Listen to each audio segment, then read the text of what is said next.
Turabaramukije bakunzi ba Jambo News. Turi ku itariki ya gatatu Gicurasi 2022. Akaba ari itariki ikomeye cyane kuri twebwe kubera ko nk'urubyiruko ruharanira uburenganzira kiremwamuntu bukaba rwaranashinze ikinyamakuru aricyo Jambo News muri kureba. Iyi tariki ni tariki mpuzamahanga y'ubwisanzure bw'itangazamakuru.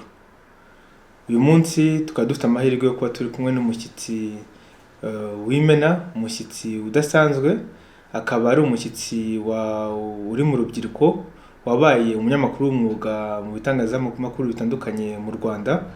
Yabaye umunyamakuru muri Radio Salusi, ariyo radio ya kaminuza nkuru yo mu Rwanda, akaba ari umunyamakuru muri Kate Press, akaba ari umunyamakuru muri Kigali Today. Uyu munsi rero tukaba twifuza kuganira nawe ku buryo kwishusho ry'itangazamakuru mu Rwanda. Umushyitsi nta wundi akaba ari Prudence Nsengumukiza. Karibu Prudence. Murakoze cyane Ruhumuza.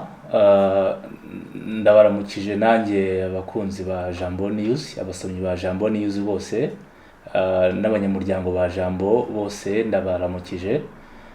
Mwakoze kuri ubu tumire ku munsi nk'uyu nguyu wo guha agaciro itangazamakuru n'ubwisanzure bw'itangazamakuru mu gihugu cy'u Rwanda. Wavuze ko ndi umushyitsi, ariko mu itangazamakuru ntabwo ndi umushyitsi. Itangazamakuru ndimazemo igihe, nubwo utavuga ni igihe kirekire, ariko ndimazemo imyaka 10. Nk'uko wabivuze nakoze ahatandukanye. Natangiriye kuri Radio Salusi, niga muri kaminuza y'u Rwanda nkuru y'u Rwanda i Butare. Natangiye nk'umunyamakuru imenyereza umwuga, niga mu ishami ry'amategeko kubera ko nabikundaga. Numvaga nk'inshingano mfite ari ukuba hafi y'abaturage, kubakorera ubuvugizi, kandi icyo cyari icyaro nagombaga gukoresha. Nagiye mu itangazamakuru, mva kuri Salusi ndanakomeza ngera muri Kigali Today, aho nakoreye naho imyaka itari munsi y'ine. N'ahandi nagiye nca, ariko aho niho h'ingenzi. Kubyihariye rero ndi umunyamakuru, ariko wize amategeko. Navuga yuko mfite background yindi y'amategeko n'itangazamakuru. Aho rero urumva ni ibintu bijya gusa. Amategeko n'itangazamakuru ni ibintu bihura cyane no kuvuganira abaturage. Mbere yo kujya ku ngingo nkuru z'uyu munsi tuza kuganiraho, umaze kutubwira mu magambo makeya Prudence Nsengumukiza ni muntu ki. Watubwira icyaguteye gushaka kwinjira mu munyamakuru mu Rwanda? Icyane kwinjira mu itangazamakuru mu Rwanda, ndabyibuka nari ndi umwana muto, ariko utari muto cyane, kuko nari nzi ukuri kw'ibintu byinshi biba. Nagiye mu itangazamakuru natangiye 2011, mpereye kuri Radio Salusi, kuko kuri Radio Salusi yari radio buri muntu wese yumvaga mu Rwanda, kumva ni radio ikora mu buryo bwa kinyamwuga, ni radio igerageza gufasha abaturage gutambutsa ibitekerezo byabo, gukorera abaturage. Kubera ko rero nanjye kuva na mbere kose nsanzwe ndi umuntu utihanganira kubona akarengane, byatumye ndushaho gutangira gukunda itangazamakuru. Habonetse amahirwe yo kujya kuri Radio Salusi, nkora ikizamini, nza kugira amahirwe muri kaminuza nkuru y'u Rwanda. Twari benshi twabyifuzaga, nakoze ikizamini. Navuga ko harimo n'amahirwe, nubwo wenda n'ubushobozi bwari buhari. Nza kugira amahirwe no ku bushobozi bwagendeweho, mbona ngeze muri Radio Salusi 2011. Bifatanya no kwiga amategeko no gukora itangazamakuru, aho kugira ngo bindushye bimbangamira, ahubwo naje gusanga byarushijeho kuzuzanya, binyohereza gukora akazi kanjye no kuba hafi kuvuganira abaturage, cyane ko ariyo nshingano n'ubundi itangazamakuru n'amategeko. Uravuze uti ngo mu kwinjira mu itangazamakuru ikintu washakaga cyane ni ukuvuganira abaturage, ariko umusore niba ndamutse ntibeshya ari uko ari ibintu bimwe n'imwe tutaba tuzi, ariko nk'iyo tubirebeye kure bisa nk'aho akenshi mu binyamakuru byo mu Rwanda iyo habaye nk'inkuru nk'akarengane gakorera abaturage, akenshi tubonye ibinyamakuru byinshi bibicecetse. Hari bamwe bajyaga bavuganira, navuga nka ba Theoneste wo mu Bavu TV, nkavuga nka Cyuma, abo bose akenshi ubu ngubu barafunze, bigasa nkaho nta muntu ukibavuganira abo baturage. Ubona warabishoboye ibyo wifuzaga kugeramo muri ibyo binyamakuru wakoreye, cyane cyane nko muri Kigali tudariho wagize experience nini cyane? ntabwo navuga ko nabishoboye, kuko nubwo umuntu aba yifuza gukora ikintu runaka kugira ngo ikintu gitere imbere, ariko hari igihe agenda ahura n'imitego myinshi itandukanye.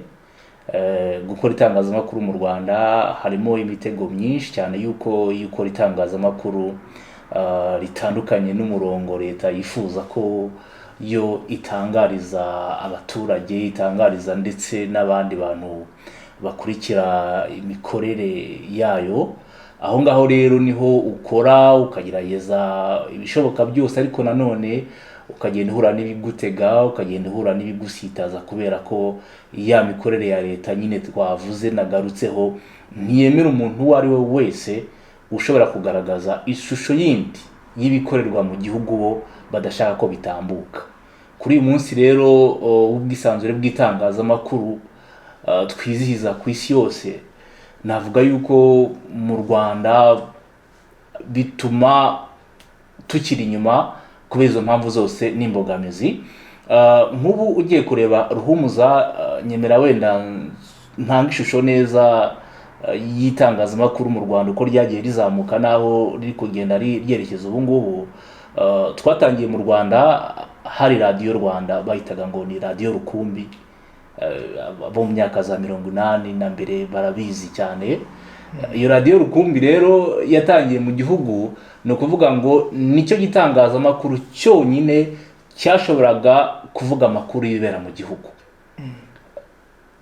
Birumvikana ko Abanyarwanda bari bakeneye ko ibinyamakuru bikura, bakabona diversity cyangwa se bakabona amakuru atandukanye y'ibintu bibera mu gihugu. Nyuma ya 1994 itangazamakuru ryagize ukwiyongera, ibitangazamakuru biba nkaho bifungutse birazamuka, biba byinshi birakura, ibinyamakuru biravuka cyane, buri munsi ibinyamakuru biravuka. Nk'ubu urebye mu Rwanda hari radiyo zirenga 50 zikorera kuri FM. Iyo mvuze radiyo ntago mba mvuze radiyo wenda ikorera kuri internet, ndavuga zikorera zifite imirongo ya FM mu gihugu zirenga 50. Hari ibinyamakuru byo kuri internet, hari amasheni atandukanye ya YouTube, hari televiziyo zisanzwe, hakaba n'izikorera kuri YouTube. Ugiye rero gushyira muri rusange ibitangazamakuru mu Rwanda ubu ngubu birarenga 200 mu gihugu hose. Ese ubwo bavuga ko nta bwisanzure bari na radiyo zingana gutyo? Aho niho hahita havuka ikibazo. Mu by'ukuri ibinyamakuru byabaye byinshi, biravuka buri munsi bitewe n'iterambere n'isi irimo ubu ngubu. Gushinga ikinyamakuru ntabwo bigoye, buri wese ashinga ikinyamakuru. Ariko nanone aho ntabwo najya kuvuga ngo hari ubwisanzure bw'itangazamakuru. Ubwisanzure bw'itangazamakuru ntabwo bwapimirwa aho ngaho kungana n'ibinyamakuru bivuka mu gihugu, ahubwo bwapimirwa kuri content ibinyamakuru bitanga ni iyihe. Ibinyamakuru uburyo bitambutsa amakuru, inkuru bikora, aho niho tugomba gupimira ubwisanzure bw'itangazamakuru, uburyo ibitekerezo by'abaturage bitambuka muri ibyo bitangazamakuru, isano iri hagati y'itangazamakuru na leta, aho niho twapimira ubwisanzure bw'itangazamakuru. Umunyamakuru wakoze inkuru leta itishimye, inkuru yatambutse leta ntishime, uwo munyamakuru afatwa ate? Aho niho twapimira ubwisanzure bw'itangazamakuru. Ese uwo munyamakuru iyo hari inkuru ashaka kujya gukurikirana ashobora kugenda akayibonaho access akayikurikirana ku nkuru yayo yose? Aho niho dupimira ubwisanzure bw'itangazamakuru. ntabwo rero twajya gupimira ubwisanzure bw'itangazamakuru kubera ko hari ibinyamakuru byinshi bivuka, ahubwo twapimira ubwisanzure bw'itangazamakuru mu byo biha abanyarwanda, bigenera abanyarwanda, mu binkuru bitambutsa, mu bitekerezo bitambuka, kuko aho ngaho byo biratandukanye. Ibinyamakuru ni byinshi ariko umusaruro wabyo uko wagombye kubaho nk'intego z'itangazamakuru ntago zikurikizwa. Ese nk'ayo wakoraga mu kinyamakuru, nk'iyo washaka kwandika ku ntego iyi ni cyane cyane nk'intego ivugira umuturage urenganye, hari umuntu wakubuzaga gukora nk'iyo nkuru ushatse kwandikaho? Ni gute biba bigenda? Ni izihe mbogamizi muhura nazo kugira ngo mushobore kubavuganira nk'uko muba mubyifuza? Ubwisanzure bw'itangazamakuru, navuze ibyo byose, ariko reka nongere nanibutse abadukurikiye ni amakuru y'ingenzi abantu baba bagomba kumenya. Rimwe na rimwe abantu bajya babyumva cyangwa se bakabibona bakavuga bati ese u Rwanda amahanga yaba rurenganya, amahanga haba hari icyo wakurikiza kugira ngo u Rwanda barugendeho bari imyanya mibi. Ku rutonde rusange rukorwa rugaragaza ubwisanzure bw'itangazamakuru ku isi, u Rwanda ruri ku mwanya 156 mu bihugu 180. Ibyo ni ibyerekana yuko ubwisanzure bw'itangazamakuru mu Rwanda buri inyuma cyane. Kubera ibyo byose nagiye ngarukaho, bituma byose biregeranwa, noneho bajya kureba bagasanga ubwo bwisanzure nta buhari. Niba igihugu gifunga abanyamakuru, hari abanyamakuru barenga 11 barenga 9 bafunze, hari abanyamakuru bahunze, hari abanyamakuru bahunze mbere, hari abakomeza guhunga igihugu, hari abanyamakuru baburirwa irengero, hari abanyamakuru batotezwa. Ibyo byose rero n'uburyo leta yivanga mu itangazamakuru bituma tubona uwo mwanya mubi, n'uwo mwanya dukwiriye. Hari n'abavuga ko barubereye, hari n'abavuga ko umwanya nabo barubereye. Ko urebye muri Afurika, niba u Rwanda ruri mu bihugu bibiri bya mbere muri Afurika bifunga abanyamakuru benshi, bitoteza abanyamakuru benshi kurusha ibindi bihugu, ushobora no kuvuga ko barubereye, ariko ntekereza yuko ni imibare baba baragendeyeho bagendera kuri byose turi kuvuga. Warumbajije uti iyo uri gukora nk'umunyamakuru hari umuntu wenda waba waragerageje gushaka guhindurira umurongo, akora iki ngiki, andika iki ngiki. Ibyo ni ubuzima bw'umunyamakuru mu Rwanda wese, atari nanjye ngenyine n'abandi bose. Itangazamakuru mu Rwanda uko riteye, navuze yuko ni umurongo wa leta wo gutambutsa ibitekerezo bya leta, ibyo leta ishaka ko bitambuka, mu gihe ahandi ubwisanzure bw'itangazamakuru ko bwagakwiriye gukora. Itangazamakuru mu nshingano zaryo ryagakwiriye gutambutsa mbere na mbere ibitekerezo by'abaturage, rigakorera abaturage. Ariko mu Rwanda siko bimeze, riratambutsa ibitekerezo bya leta, kuko niwo murongo leta isaba itangazamakuru. Niba rero nanditse inkuru ndi umunyamakuru runaka, nkayohereza chief editor reba akavuga ati uyu ntago ariwo murongo igihugu cyifuza, bikaba ngombwa ko njyewe ansaba ko mpindura umurongo w'inkuru yanjye nari nafashe, n'umutima nama wanjye nari nagiye gukora iyo nkuru numva igiye gufasha abaturage, ariko kubera ko umuyobozi ushinzwe amakuru ayibonamo ikibazo ku buzima bwa company akorera ndetse no ku buzima bwe, kuko icyatambutse ntabwo kiba kiri ku banyamakuru gusa, ingaruka zishobora no kugera ku watanze umurongo kugira ngo iyo nkuru itambuke, wafashe ijambo rya nyuma, akavuga ati rero iyi nkuru reka tuyihindure muri ubu buryo cyangwa se tureke kuyitambutsa. Ibyo byagiye biba kenshi, byambayeho n'abandi banyamakuru bagenzi banjye benshi mu Rwanda, nibwo buzima babamo. Aho ni ku ruhande rumwe. Ku rundi ruhande hari n'igihe umunyamakuru ubwe bwite we asanga kubera ko azi ibiba kuri bagenzi be, azi ibyabaye kuri bagenzi be, we akajya mu nkuru ahubwo nawe afite bwa bwoba ku mutima, akisensoringa avuga ati ni ntambutse inkuru biraza kugenda gutya, ingaruka zirabagereza, ingaruka ziraba kwicwa, ingaruka ziraba gutotezwa. Izo ngaruka zose rero ugasanga ibyo byose biba ku banyamakuru, biratuma umunyamakuru uri mu Rwanda n'uwakagize igitekerezo cyo gukora muri wa murongo navuze wo gukorera abaturage, gutambutsa ibitekerezo by'abaturage nk'uko itangazamakuru rigomba gukora, akora atisanzuye. Uvuze tukomeje kuri iki kibazo cyo gutoteza abanyamakuru, kubafunga bakaburirwa irengero. Akenshi iyo leta ya FPR bayibajije bati impamvu itoteza abo banyamakuru, akenshi iravuga iti turebye amateka twanyuzemo nko muri iki tuvuye mu gihe cy'icyunamo, akenshi ikunze kuvuga iti muri 1994 mu gihe cya jenoside yakorewe abatutsi hari ibinyamakuru byagize uruhare rwo gukongeza urwango rwicuje abaturage, rugatanga ingero za RTRM cyangwa nka Kangura, rukavuga ruti kubera ko tuzaho itangazamakuru rikoze nabi bishobora kuganisha abaturage, niyo mpamvu tutifuza ko byakomeza. Ariko igitangaje uyu munsi ni uko iyo turebye abantu bafungwa dusanga ari abantu baha ijambo abaturage, nkavuga ngo bacyuma ba Theoneste, cyangwa nk'amachannel ya YouTube nka Real Talk Channel yazanaga ubwisanzure mu biganiro kugira ngo abanyarwanda rero ukuntu barenga ayo mateka. Ku rundi ruhande tukabona hari ibinyamakuru bikora nk'ibyo ngibyo, ibinyamakuru byakongeje urwango nka za The Future TV, hakaza My 250 TV, za Rushyashya, ariko zo tukabona ahubwo zikomeje gukora nta muntu uvuze ngo zifungwe, kandi arizo zirimo zirakongeza urwo rwango babitwaza mu gihe barimo gufunga abanyamakuru cyangwa kubatoteza. Ni gute umuntu yasobanura iyo, sinzi ukuntu avuga contradiction mu Kinyarwanda, ni gute umuntu yabisobanura? Urakoze Ruhumuza, icyo ni ikibazo cyiza cyane. Iyo turebye imikorere y'itangazamakuru dufite ubu, ibyinshi mu bitangazamakuru navuga yuko ntabwo twigira ku makosa yakozwe mu gihugu cyacu. Ntabwo turi kwigira ku makosa yakozwe mu gihugu cyacu.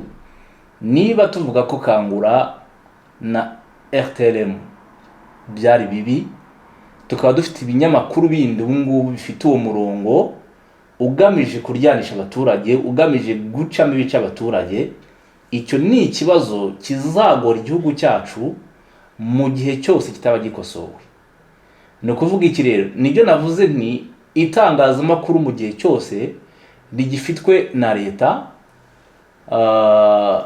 niho bigaragara. Leta irifuza ko itangazamakuru rikora rikayibera nk'ingabo ikingira amakosa ikora. Ahangaha niho nshaka kugaruka neza. Mu gushaka rero ingabo ikingira amakosa leta ikora, igakoresha itangazamakuru, niho leta ikoresha ibishoboka byose igashyira ukuboko ku itangazamakuru. Gushyira ukuboko ku itangazamakuru harimo gushinga ibinyamakuru bishya no guha abanyamakuru umurongo w'ibyo batangaza. Ibyo binyamakuru wagarutseho Rushyashya, My 250 TV, The Future TV, twabyitanye ikinyamakuru nyuma. Ku bwanjye bafite umurongo batambukirizaho amakuru. Twavuga ko ari ibinyamakuru kuko amakuru burya iyo yatambutse mu gihugu cyacu cy'u Rwanda gifite umubare w'abantu bataragera ku rwego rwo kujijuka, batarashobora gushungura ibintu ngo bamenye ibintu bafata n'ibyo badafata, buriya n'amakuru aba yatambutse ntabwo umuturage aragira ubushobozi bwo kugira ngo acagure ibyo afata n'ibyo areka. Amakuru yaba yatambutse. Aho rero kubera ko leta ifite uwo mugambi wo gushaka gukoresha itangazamakuru nk'umurongo wo gutambutsa ibyo yifuza, gukavaringa amakosa yayo, niho izashinga ibyo binyamakuru byahawe umurongo kugira ngo bize gusenya ibindi binyamakuru n'abanyamakuru bagerageza kugaragaza ibitagenda. Dufata urugero rwa hafi. Niba leta isenyeye abaturage mu buryo budakurikije amategeko, abaturage barubatse ahantu barahawe ibyangombwa, leta ikabasenyera mu buryo budakurikije amategeko, umunyamakuru akagenda agakora inkuru, leta yasenyeye abaturage. Niba umunyamakuru yakoze inkuru ko abaturage badafite amazi, umuturage afite uburenganzira bwo kubona amazi meza, uwo munyamakuru nta kosa aba yakoze. Ariko igitangaje ni uko uzabona ikinyamakuru kindi kizaza cyataka umunyamakuru n'igitangazamakuru cyakoze iyo nkuru, bakabishaka kubishyira mu wundi murongo ko ari umunyamakuru urwanya leta, umuntu wanga Rwanda n'abanyarwanda, bakakwangisha abaturage. Nk'uwo ntabwo ari umurongo wagakwiriye kugendamo, kuko umunyamakuru icyo yakoze we yakoze inshingano zo gutambutsa ibitekerezo by'abaturage, kuvugira abaturage. Kuvuga umunyamakuru ngo ni umwanzi w'igihugu, ngo arimo ararwanya leta, ugashaka kubihuza n'amateka igihugu cyanyuzemo, biba bigaragaza yuko leta irimo irashaka korosa amakosa yayo, ikayapfundika, ikayahisha kugira ngo atagaragara. Niyo mpamvu rero mu Rwanda ubu ngubu hari ibinyamakuru byinshi bikora gutyo, bifite uwo murongo byahawe. Hari abantu benshi bafite uwo murongo bahawe, bajya ku mbuga nkoranyambaga bagatuka abantu, bagasebya abantu. Niwo murongo hari mu gihugu ubu ngubu, kubera ko navuze ko leta ifite uburyo idashaka kuvana ukuboko ku itangazamakuru, kubera ko ritangaza amakosa amwe akorwa na leta. None se ko akenshi ibyo binyamakuru, nongere mfate urugero ngo rwa My 250, two tubona ari ibinyamakuru by'abantu baba bihishe, nubwo basa nk'abafite imikorere myinshi, ukabona bafite YouTube, bafite site internet, bafite Instagram, za Facebook, ariko ukabona ari abantu bihishahishe. Hari gihamya, hari ikimenyetso cyerekana cyuko yaba ari leta iri inyuma? Nkawe wakoze mu itangazamakuru mu Rwanda, hari elema umuntu yaba afite zo kuvuga ko yaba ari leta iri inyuma, cyangwa atari abantu baba bikorera ku giti cyabo? Icya mbere cyo kwihisha, akenshi iyo ukora ikintu nawe wumva utacyemera neza, cyangwa se kitujuje ubunyamwuga nk'uko cyagakwiriye kugenda, nibaza yuko ntabwo wakwigaragaza. Uramutse ukora ikintu cyiza ubona ko gifite inyungu abaturage, ndumva bitari ngombwa ko wajya kwihisha. Kwihisha nuko bizwi neza ko ibyo ibinyamakuru biri gukora muri iyi minsi ntabwo bigamije kubaka sosiyete nyarwanda, bigamije gusenya sosiyete nyarwanda.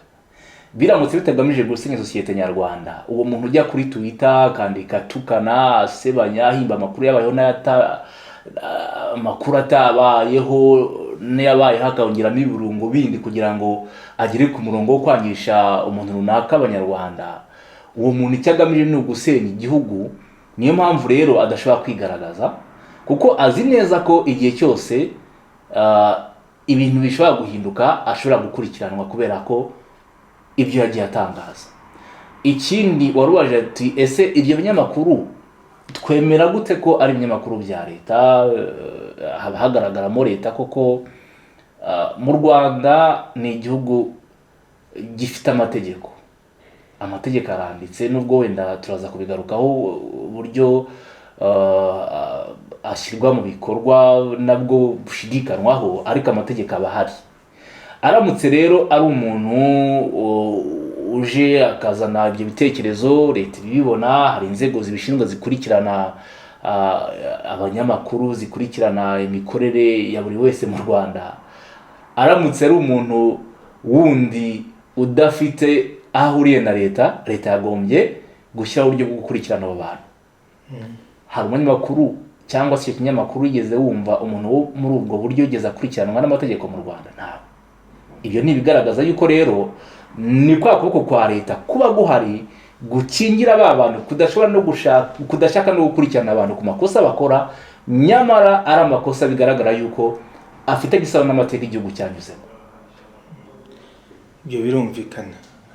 Kurangiza kuri iyo ngingo, najya ngo ngaruke gatoya ku ijambo General Kabarebe yaretse kuvuga ejo bundi, avuga ko nyine abantu bari muri urwo rugamba bakunze kwitiranya no kurwanya ngo abapfobye n'abahakana jenoside, kandi ubona barimo guharabika no gutukana nta kindi. Yavuga ko babajwe yuko hasigaye ari abantu 4 cyangwa 5 gusa ngo barwitabira. Avugamo Tom Ndahiro, abandi nubwo yabavuza ngo makore bari ababihishe nyine imbere y'utubyiniriro nk'izo za My 250. Ikintu nshaka kubaza kinangaje ni uko ubundi leta bifite inshingano zo kubaka igihugu, noneho muri ibyo binyamakuru ngo biyikorera cyangwa leta yitwaza, ukabona ari ibintu birimo birasenya igihugu, bisenya umubano mu Banyarwanda, bikongeza urwango. Ni izihe nyungu leta bifite mu mu gusenya igihugu kandi ari gifite inshingano zo kuyubaka. Ni ikintu ngiye kijya kingora gusobanukirwa, sinzi nimba nkawe ukurikije experience yawe mu Rwanda hari igisobanuro ubifitiye. Ubundi leta inyungu ya mbere, inshingano ya mbere ya leta ni ugukorera abaturage, abaturage bagatera imbere, abaturage sosiyete ikubakwa, igihugu kikagira amahoro. Iyo niyo nshingano leta ibifite. Urebye ku rundi ruhande uko warumbaje ati ubu biterwa n'iki ko leta aho kugira ngo ikorere muri uwo murongo ahubwo iza ubona igamije gucamo ibice abanyarwanda, gucamo ibice abaturage, njyewe mbibona gutya. Icya mbere, leta hari amakosa yakoze n'ubu kandi gikomeza gukorera abanyarwanda. Ayo makosa rero leta ntiyifuza ko abanyarwanda bayamenya, bagira umuntu babwiraho kuri ayo makosa leta igenda ibakorera. Kuba leta ifite ukuboko kwanduye hari amakosa yakoreye abanyarwanda n'ubu ikibakorera ni umwenda ukomeye cyane, idashaka ko abanyarwanda bazigira bayishyuza. Niba nta muntu rero utangaje ibyo leta yakoze n'ibyo leta iri gukora, abanyarwanda benshi bo ntabwo bazagira wa muhate wo kumva yuko nabo bazagira wa muhate wo gusaba ko leta ikosora ibyo yagiye ikora. Uwo muhate ntabwo bazawugira. Niyo mpamvu rero leta yo kubwayo iyo yabikoze gutyo iba ku ruhande rwabo yatsinze igitego, kuko iyo ikidashaka no kugira ngo amakosa yakoze agaragare mu banyarwanda, amakosa ikora agaragare mu banyarwanda. Nk'ubu ugiye kureba mu Rwanda, abantu badukurikiye, hari abantu bari mu Rwanda, hari n'abantu bari hanze y'u Rwanda ariko bazi situation y'igihugu uko imeze ubu ngubu. Itangazamakuru mu Rwanda, ntushobora kubona igitangazamakuru gifite ikiganiro gishobora kuzana ingingo runaka igamije kwigisha abaturage.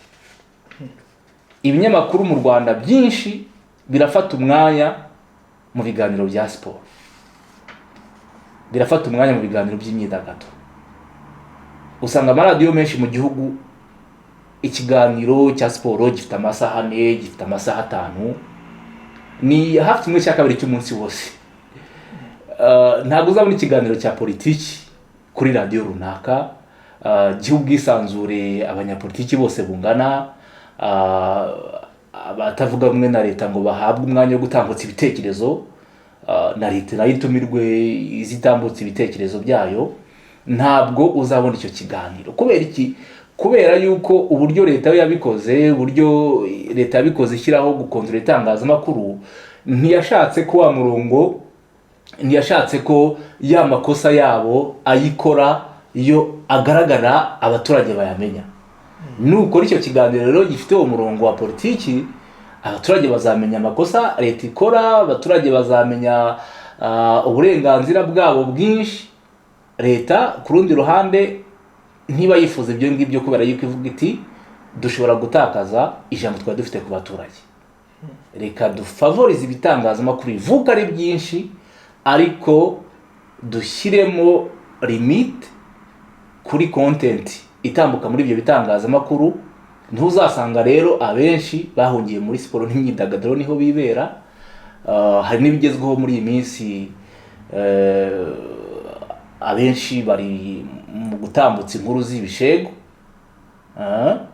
inkuru z'ibishegu zitandukanye n'umuco nyarwanda. Byakure byigishwa abanyarwanda, ntabwo ari byo biri kwigishwa.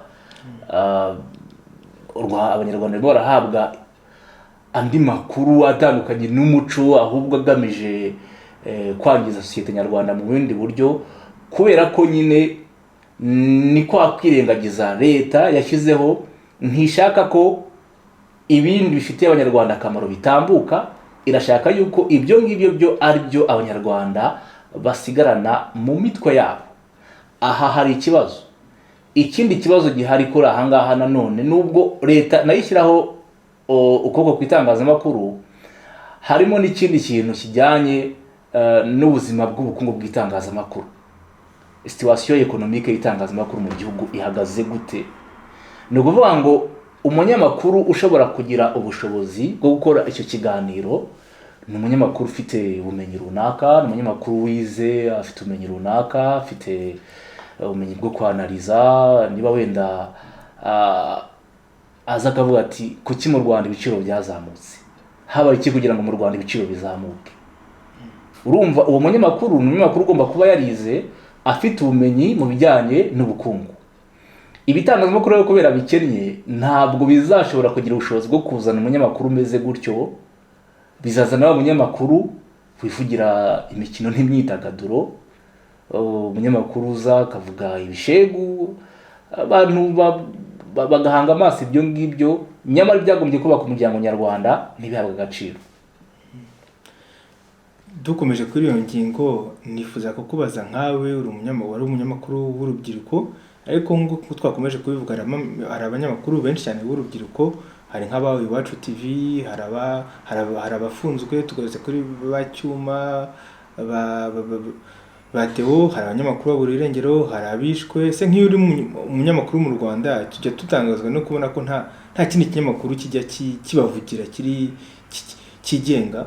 Est-ce iyo uri mu Rwanda urabimenya nk'abanyamakuru batotejwe? Ese nk'abanyamakuru iyo babivugana mu hagati yabo baba babivugaho iki? Bene ibyo ngibyo babumva bibabaje cyangwa ntago babimenya, cyangwa batubwira gato mu magambo make ukuntu babyakira? Abanyamakuru bo barabimenya kuko abanyamakuru amakuru yo baba bagomba kuyamenya, kuko n'abanyamakuru ntabwo inkuru yaba ku munyamakuru mugenzi wanjye ngo nyiyoberwe, mba ngomba kuyimenya. Ahubwo igihari ni ukumenya niba namenye iyo nkuru ndakora iki mu banyamakuru. Ubufasha babukenewe ahanini no kuvuganira umunyamakuru ufite ikibazo, kumukorera ubuvugizi kugira ngo ikibazo cye kigaragare kinakemuke, niba hari n'amakosa yakoze akurikiranwe mu buryo buzwi.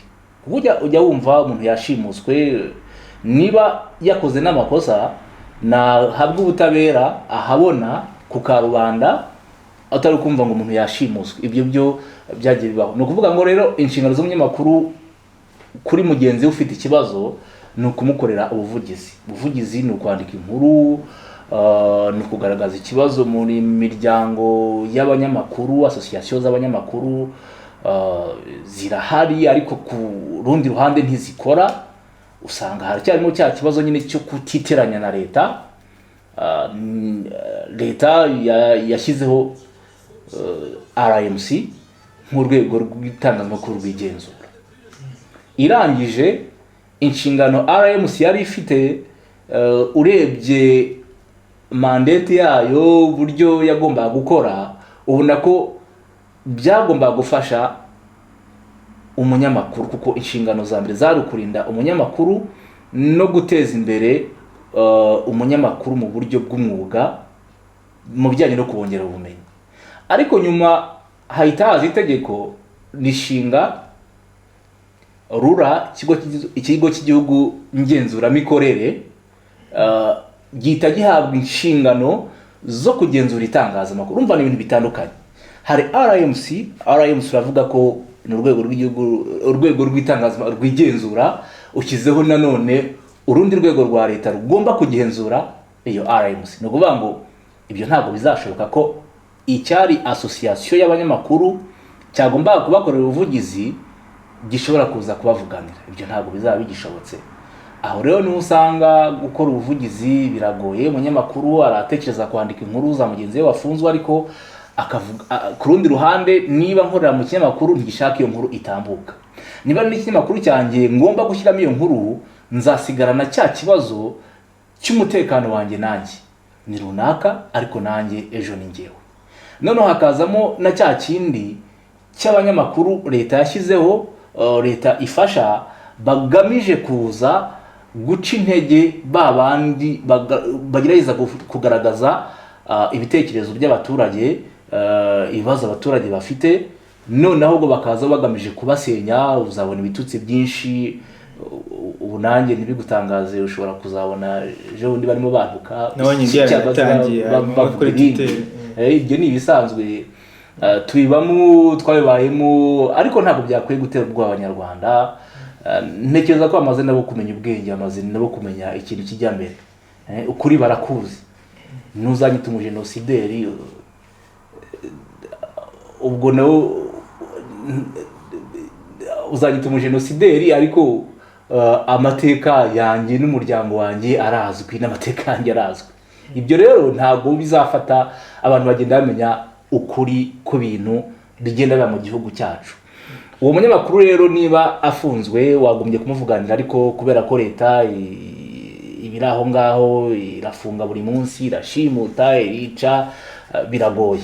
Ikindi kintu mvuga kikiri ikibazo ku banyamakuru bagiye bafungwa, ba Cyuma n'abandi, kubera umurongo wo gutambutsa ibitekerezo by'abaturage, ni ukuvuga ngo haracyariho ikindi kibazo kijyanye n'amategeko. Numvaga wenda ndakivuga nyuma, ariko reka nkigeho, kuko umunyamakuru wafunzwe haba hategerejwe yuko ahabwa ubutabera. Icyo nicyo kintu tuba dutegereje twese. Umuntu hari ukekwaho icyaha no gukora icyaha. Umuntu ukekwaho icyaha ntabwo ari umunyabyaha. Uwo muntu yagombye, icyo kintu abantu bagombye kukimenya, n'itangazamakuru rikakimenya. Umuntu ukekwaho icyaha n'umuntu wakoze icyaha baratandukanye. Ariko urasanga niba umunyamakuru nka Cyuma akekwaho icyaha,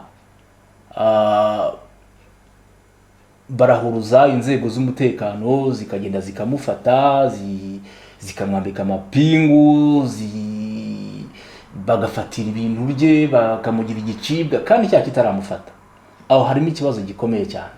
Ni ukuvuga ngo aho ngaho niho twabuze mu gihugu ya masosiyasiyo y'abanyamakuru agomba gukorera abaturage, niho yagombye kuza gufasha guproteja umunyamakuru.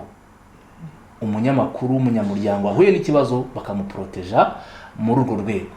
Dufate nk'urugero, mu Rwanda umwavoka ukurikiranweho icyaha, kugira ngo uwo mwavoka akurikiranweho icyaha, niba RIB igiye gukora ubugenzacyaha ku cyaha kiri gukorwa, bagomba kumenyesha urugaga rw'abavoka mu gihugu ko uwo munyamuryango wabo hari ibyaha agiye gukurikiranwaho. Niba bazakenera no kujya gusaka, bagomba kubandikira bakamenyesha batoniye umuyobozi w'urugaga rw'abavoka akababizi. Ariko mu Rwanda niwe umunyamakuru yakoze akekwaho icyaha runaka atanakikoze, ni ukuvuga ngo barazana amapingu, nta no kuvugisha umuyobozi we, bahita bakwambika amapingu. Umuyobozi wawe wakakurengeye, wakakuburaniye, wakagufashije muri ibyo bibazo, nawe azakwitarutsa, asosiyasiyo y'abanyamakuru kwitarutse, usange ntufite kirengera. Twarabonye nko mu gihe cya Cyuma hamwe na RMC, aho yari akenewe bakavuga ngo ntabwo ari umunyamakuru. Rero bikantera gushaka kukubaza ni iki gisaba kugira ngo ube umunyamakuru? Kuko iyo turebye umunyamakuru nka Cyuma wabyigiye, wari ufite chaîne, wakoraga mu buryo kinyamwuga, bavuga ngo ntabwo ari umunyamakuru. Mu gihe tubona abantu nka Badufite TV, tuzi ko atari byo bigiye, tubona aho gutangaza amakuru ahubwo batukana umunsi ku wundi, ukabona ari bo bitwa abanyamakuru. Mu Rwanda ubundi mategeko ni iki gisabwa, ni iki gikenewe kugira ngo witwe umunyamakuru w'umwuga? Ubundi mu Rwanda ubu kuri ubu ngubu, ikintu gisabwa kugira ngo umunyamakuru, ntabwo avuga ko hari ibintu bisabwa byihariye kugira ngo umunyamakuru, kuko kimwe n'ahandi hose ku isi kugira ngo umuntu akore itangazamakuru riva ku mpano. Ni impano y'umuntu. Umuntu wize imibare ashobora kuza akaba umunyamakuru mwiza kurusha uwaryize. Wize ekonomi ashobora kuba umunyamakuru mwiza muri domaine ijyanye na ekonomi. Aho ngaho rero ntabwo wavuga ngo waryize cyangwa utararyize. Ariko mu Rwanda bias igihari ni uko bavuga ngo umuntu ngo umunyamakuru ngo nufite ikarita y'itangazamakuru. Ndabyumva wenda bishaka gufasha kugira ngo umenye umubare w'abanyamakuru ufite mu gihugu, ariko ntabwo yakabaye igomba kuba nk'aho ari cyo kintu gisabwa cy'ingenzi kugira ngo umuntu abe umunyamakuru. Kuba umunyamakuru hagombye gushyirwaho ibintu runaka, bakavuga bati umunyamakuru wujuje ibi ngibi agomba kuba ari umunyamakuru. Wenda umunyamakuru ufite amashuri 6 wenda ya segonderi agomba kuba umunyamakuru, cyangwa se wenda yarakoze formation runaka wenda y'itangazamakuru, niba atararyize ariko akayikora umunyamakuru. Ikinyamakuru cye niba cyanditse cyubahirije amategeko kugira ngo ikinyamakuru cyandikwe, ibyo byose kikaba kibyujuje, umuntu yagombye kuba umunyamakuru. Ariko kuvuga ngo ikarita yonyine niyo izagaragaza ko umuntu ari umunyamakuru, hari benshi bafite amakarita ya RMC ariko wajya kureba ugasanga imikorere yabo itandukanye niyo twita ko yakaba umunyamakuru nyawe sosiyete nyarwanda ukeneye gukorera abanyarwanda. tugiye kugana mu gusoza, ubwo wageze hano mu Bubiligi, nkuko icyo tuzi nagira ngo ngaruke kuri, ntabwo ari Jambo News gusa ariko hari ibinyamakuru byinshi cyane mu Rwanda bifunze bidashobora gusomwa. Ngira ngo hari amakuru avuga yuko na Jambo News nta muntu ushaka kuyasoma. Ku rundi ruhande rero twari turi mu bantu ibinyamakuru byo mu Rwanda byari bikunze guharabika, ariko ugeze inaha ngaha uraza udushikira ama article, turatambutsa ibitekerezo byawe. Ni umunsi twari turi kumwe, twibazaga kukubaza icyaguteye kutwegera ukemera ko tujyana iki kiganiro, kandi amakuru yonyine wari ufite kuri Jambo News no kubyo dukora ari yaba yatangajwe cyane cyane n'abanyamakuru abaduharabika, tuvugaho ibintu ushaka kuvuga ngo ushaka no gutera ubwoba umuntu utafite uburyo yasoma ibitekerezo byacu. Koko urakoze cyane Ruhumuza kuri icyo kibazo. Mu by'ukuri nk'uko nabivuze, koko ubu mu Rwanda biragoye ko ushobora kumenya amakuru atambuka ku binyamakuru bimwe bitandukanye. Nk'uko nabivuze, hari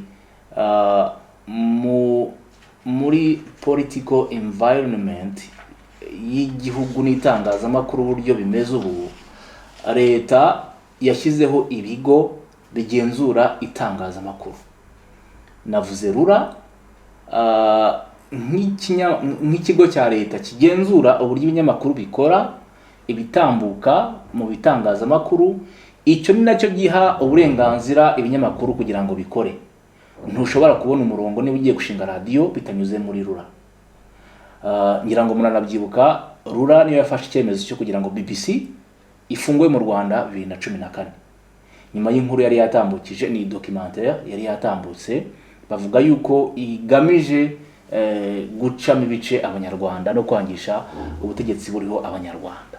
BBC kuva icyo gihe irafunze. Ibyo byakozwe na RURA. Aho rero nibyo bya bigo nakubwiraga bije kugenzura itangazamakuru. Muri ibyo bigo harimo ikihari cyitwa RISA. Nk'ubu ntushobora gufungura Jambo News uri mu Rwanda gifunguke.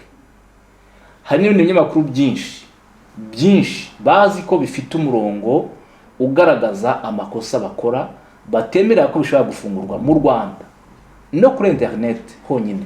Ibyo ntibishobora gufunguka.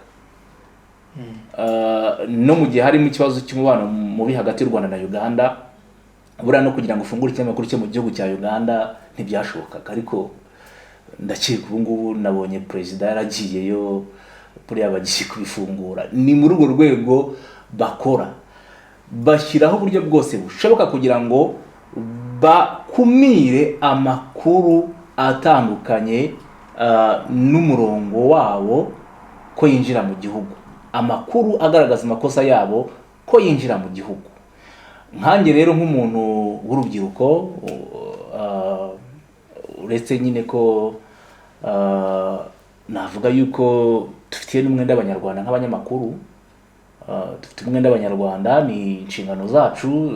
Urubyiruko turacyari batoya, nahamagarira n'abandi bajene, ndahamagarira abajene banyumva bari ahatandukanye, ushobora kuba uri mu Burayi cyangwa se uri no mu Rwanda n'ahandi. nubwo bigoye, ariko dukwiye kugerageza kugira ngo twubake sosiyete yacu. Simbona aho inkuru za Rushyashya, simbona aho inkuru za My 250 zerekeza igihugu cyacu. Niba ari wa murongo igihugu cyahozemo wo gucamo ibice abanyarwanda, orutwe n'itangazamakuru rya mbere, n'ubu ukaba ugihari, turimo turerekeza mu mwobo. Umunyamakuru wakoze inkuru ko abaturage bakeneye amazi meza, umunyamakuru wakoze inkuru ko hari umuturage washimuswe, umunyamakuru wakoze inkuru ko hari umuturage wasenywe mu buryo budakurikije amategeko, uwo munyamakuru ni umwanzi w'igihugu. Ashobora kuba tumva ibintu kimwe na leta, inyito wenda yaba ko ari umwanzi wa leta iriho, reka tubyite gutyo. Ngiye sinemera ko n'umuntu ari umwanzi w'igihugu. Ntabwo ushobora kwanga igihugu wavukiyemo. Ni gute nakwanga igihugu navukiyemo? Ni gute Ruhumuza wakwanga igihugu wavukiyemo? Ibyo ntabwo bishoboka. Ariko nutangaza ikitagenda, aho kugira ngo bavuge wenda ntavuga rumwe na leta, bati ni umwanzi w'igihugu, ni umwanzi w'abanyarwanda, bakwangisha abanyarwanda. Navuga yuko rero aho dukeneye kujijuka, dukeneye kumenya ibyo leta ishaka gushoramo abanyarwanda ba jeni bakiri batoya, bakabivamo hakiri kare cyane. Ngewe nagiraga umwanya wo gusoma, nkunda gusoma inkuru, niyo bazihagarika njye mfite uburyo nazibonaga nkazisoma. Ni gutyo nabonye ijambo, mbona n'urubyiruko, abajene bakiri batoya bashishikajwe no kugira ngo umuryango nyarwanda, sosiyete nyarwanda, ibibazo yagize bitazongera kubaho. Umuryango nyarwanda ugire ubumwe ariko buciye mu bwiyunge nyakuri, buciye mu bwiyunge nyakuri.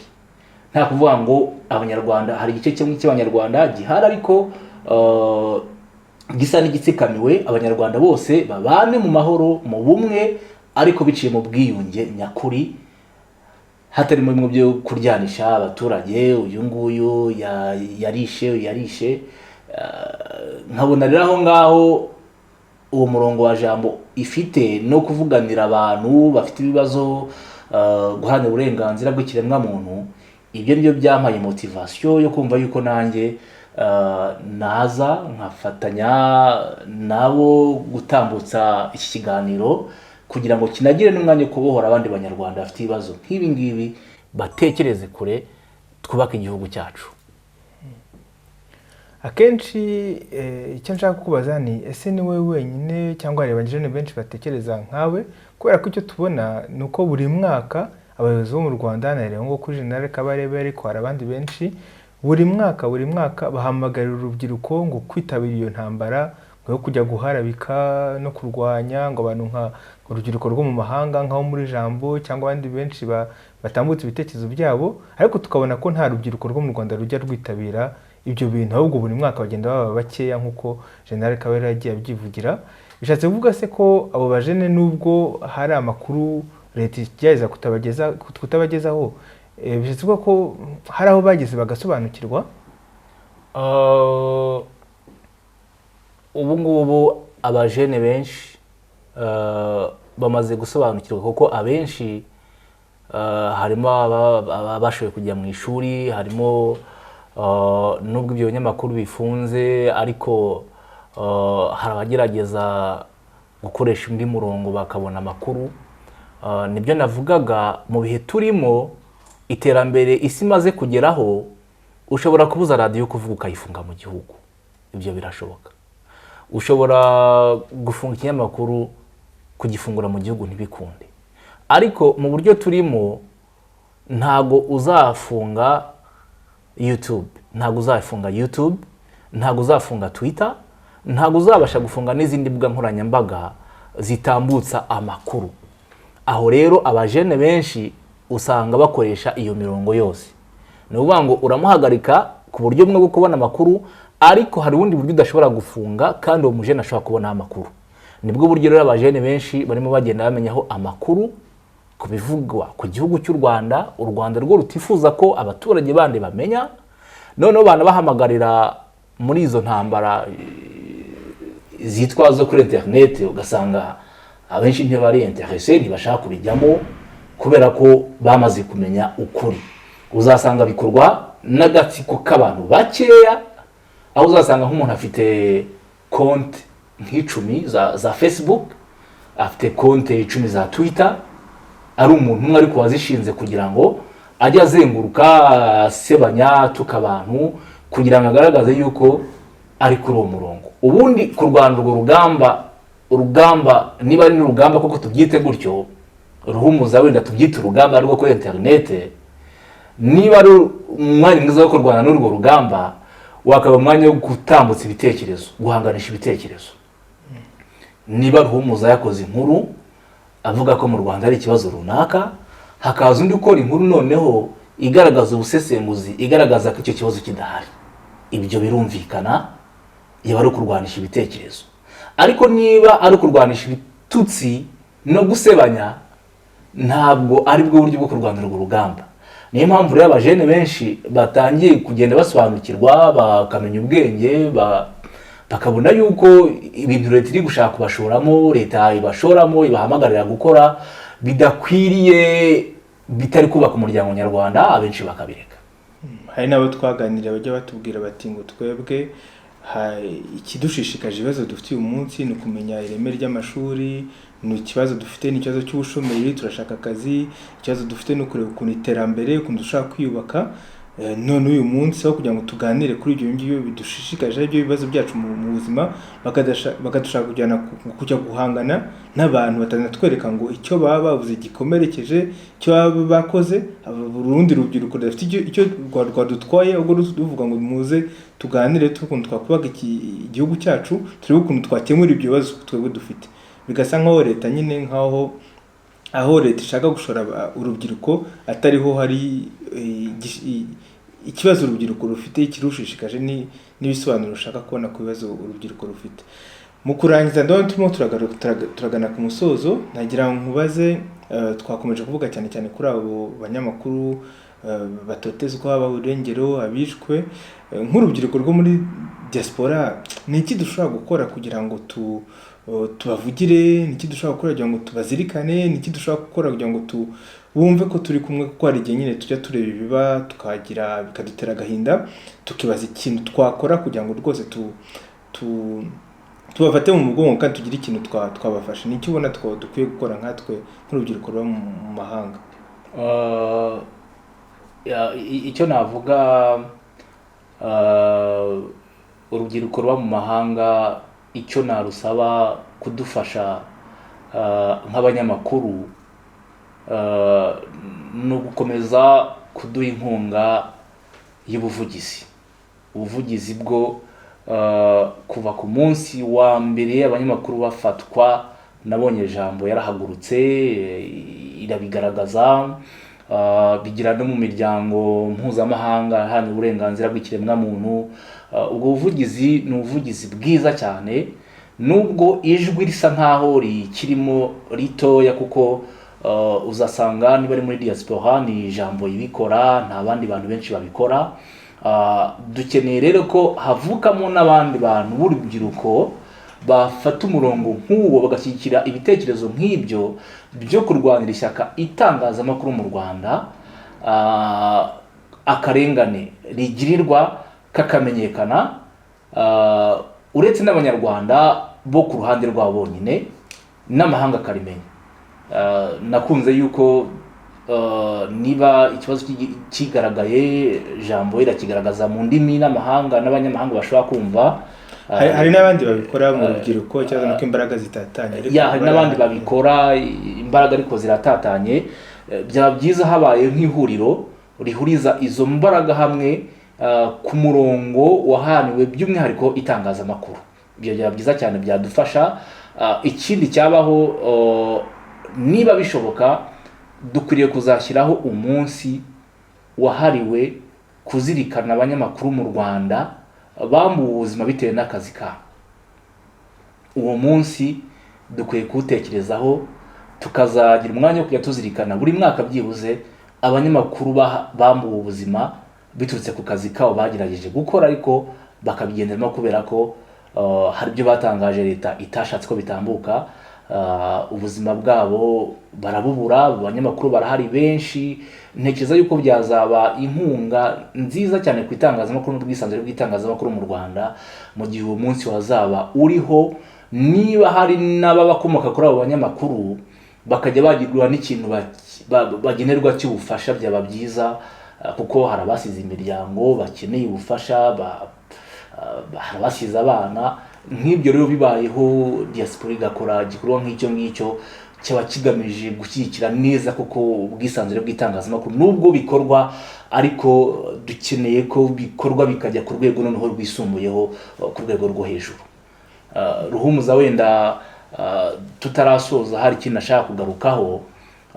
Twavuze ku bibazo by'itangazamakuru mu Rwanda, ariko ntabwo nakwirengagiza ikibazo kindi gikomeye mu Rwanda, gikomeye ubwisanzure bw'itangazamakuru mu gihugu. Twagarutse ku bijyanye n'amategeko ry'abanyamakuru bagifatwa bagafungwa mu buryo bugayitse, nta rwego rushobora kubavuganira. Wajya no kureba ubutabera ugasanga buratinze. Mu mategeko y'u Rwanda harimo yuko ntekereza yuko ni ingingo ya 16 mu itegeko mu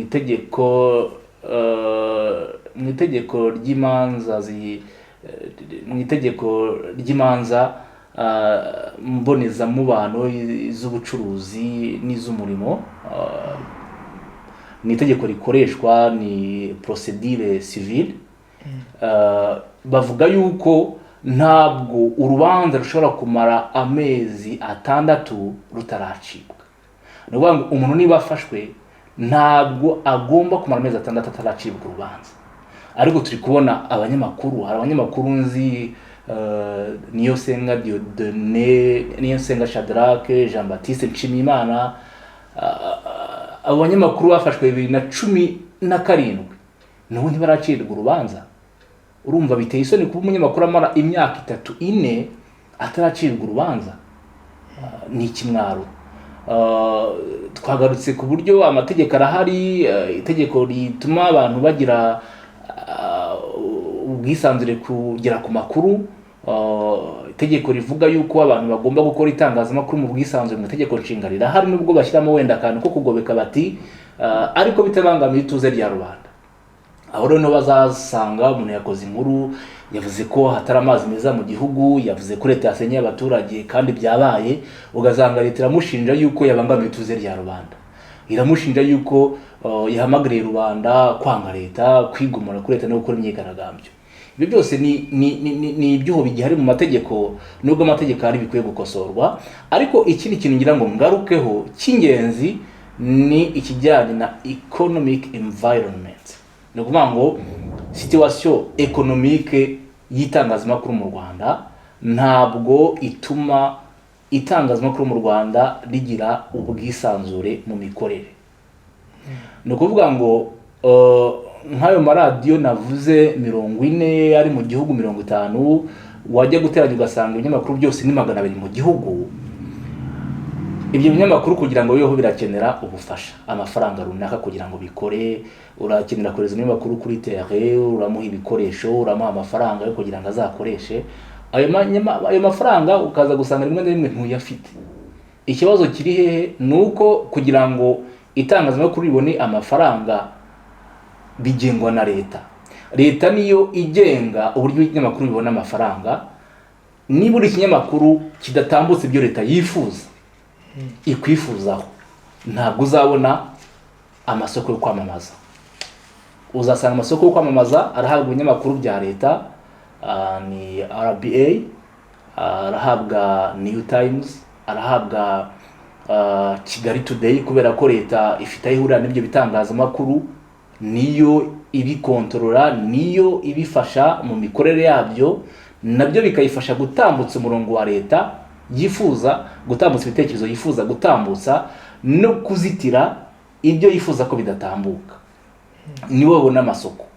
Ugasanga rero b'abanyamakuru bandi bari mu bindi bitangazamakuru nabo batinye kugira ibyo bakora bigaragaza ibindi bitekerezo, kubera ko bavuga bati niba ari udufaranga duke leta izampa, ninkora gutya leta utwo dufaranga nzatubona.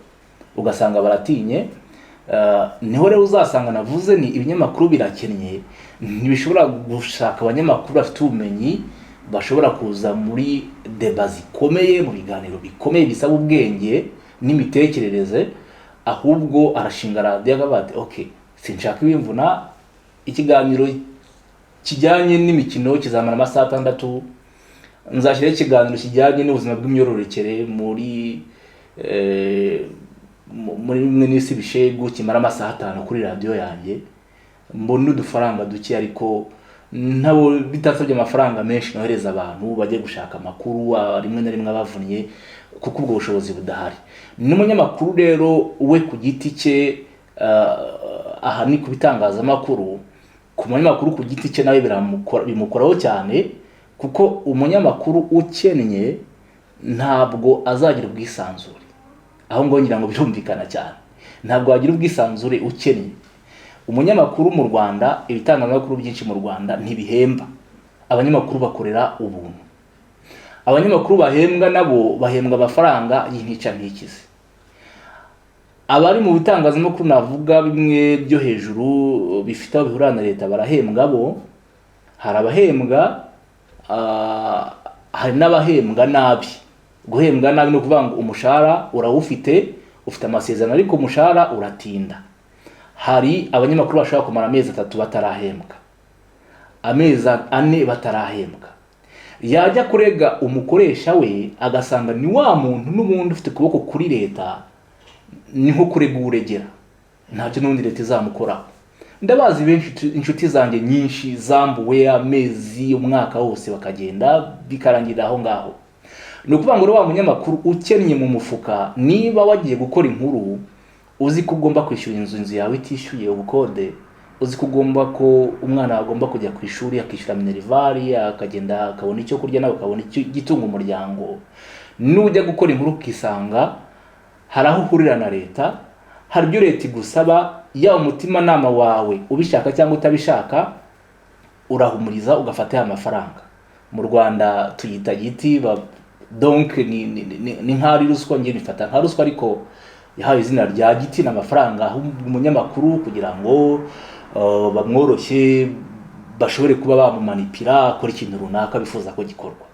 No kuvuga ngo rero umuntu wifuza ko utambutse inkuru bitewe n'ibitekerezo bye azagushikisha amafaranga kubera ko ukennye, nawe nta mahitamo ufite, uzagenda ayo mafaranga uyakire utambutse ya nkuru. Leta rero nayo itega abanyamakuru muri ubwo buryo, kubera ya mafaranga ikagenda ibaha amafaranga kugira ngo niba hari inkuru ifuza ko wowe munyamakuru runaka leta ifuza ko utambutsa, izaguhaye amafaranga ya giti, utakaza umurongo wawe ahubwo ujye gutangaza ibyo leta yifuza. Niba bashaka ko ujya kurwanira urugamba rwo kuri internet ukajya kururwana, uri umunyamakuru ukandika inkuru zisebanya, bafite ubwo bushobozi bwo kuguha amafaranga kubera ko nawe ufite ibibazo by'ubukene. Ayo mafaranga uzayafata ugenda uhangane n'abandi bantu bagenzi bawe, abanyamakuru bagenzi bawe, ubarwanye nyamara bitari bikwiriye. No kuvuga ko rero mu gihe cyose nta gikozwe, mu gihe umunyamakuru mu Rwanda agikennye, mu gitangazamakuru ritatunga umuntu mu Rwanda ngo rimutunge nk'umwuga, kuko mu banyamakuru bari mu Rwanda abatunzwe n'itangazamakuru nk'umwuga ntibagera kuri 5%. Mu gihe rero abo bose basigaye badatungwa n'itangazamakuru nk'umwuga, bashaka aho bakura amafaranga kugira ngo babeho. Niba rero afite itangazamakuru ni nk'intwaro, azarikoresha kugira ngo yakora nabi ariko abone ayo mafaranga yo kugira ngo abeho. Niyo mpamvu navuze ngo ntabwo umunyamakuru ashobora kugira ubwisanzure mu gihe cyose akennye. Iki nayo kiracyari ikibazo ku bwisanzure bw'itangazamakuru mu Rwanda muri iyi minsi. Na birumvikana. Mu gusoza ndagira ngo hari igitekerezo ugize kuvugaho, ngira ngo uduhe precision gatoya, aho uvuze ngo tuhakeneye ko abanyarwanda baba mu mahanga ngo bazakora umunsi wo kuzirikana abanyamakuru batotezwa ndetse n'abanyamakuru bishwe, ndetse hakanagira n'ikigega cyashobora gushyigikira nk'imiryango yabo. Ariko hari uyu munsi hari umunsi rero wagenewe ku itariki ya 14 Ukwakira buri mwaka, umunsi witwa Ingabire Day, ari umunsi wo kuzirikana abanyarwanda bose bazize kandi bakizira ibitekerezo byabo bya politiki. Hakaba hari n'ikindi kigega cyitwa le fond iki kigega cyatangizwe na Joseph Matata uzwi neza nk'umuntu uharanira uburenganzira cy'umuntu mu Rwanda, ari ikigega cyo gushyigikira imiryango yabo. Kuri wowe ubona hakwiye gukorwa ibikorwa nk'ibyo ngibyo specific ku banyamakuru, cyangwa umva nk'icyo ngicyo gihagije ahubwo tukwiye kugitera ibitugu tukagira imbaraga kugira ngo gishobore kugera no kuri abo banyamakuru bose, ariko numva kigamije deja kubafasha? Gahunda niba yaratangiye ni gahunda nziza. Nibaza yuko habaho gutekereza uburyo n'abanyamakuru bakwinjizwa muri iyo gahunda, noneho hakaba umwanya wo kubihuriza hamwe, ariko nanone n'abanyamakuru bakagira umwanya wo kuzirikanwa, kuko barimo deja nuko atari specific gifasha abanyepolitike, abanyamakuru, buri munyarwanda wese uzira ibitekerezo n'abacyuma bato barimo, ariko iruhande rwaba Boniface Twagimana irengero, bari abanyepolitike ba Sylvain Sibona, abana bafunzwe ejo bundi, ba Rashide, ba Karasira nubwo twamara dushaka kumurana mu banyamakuru, nuko abo bose barimo, ariko ni ikinyamakuru kireba buri muntu wese wazize nyine ibitekerezo bye bya politiki cyangwa ibitekerezo bye wazize akarengane. Sinzi reba nimba kuri hakwiye kuba ikigega specifique cyangwa umunsi specifique ku banyamakuru, nkuko ku rwego mpuzamahanga niko bimeze. Hari umunsi muri rusange ureba nyine uburenganzira bw'ikiremwamuntu, hakaba n'umunsi ari wo ngo turiho uyu munsi w'itariki ya 3 Gicurasi uri abanyamakuru gusa. Nifuza kumenya nimba ubona hakwiye ikintu specifique cyangwa nimba byari gihagije ahubwo tukwiye kugiha ingufu zirushaho kurushizaho gifite uyu munsi. Nibaza yuko icyaba cyiza nuko bwa mu buryo bwihariye bw'abanyamakuru, abanyamakuru bagashyirirwaho uburyo bwihariye, wenda byaba na ngombwa bikajya bihura n'umunsi mpuzamahanga nk'uyu nguyu wahariwe ubwisanzure bw'itangazamakuru, natwe tugatekereza ku gihugu cyacu.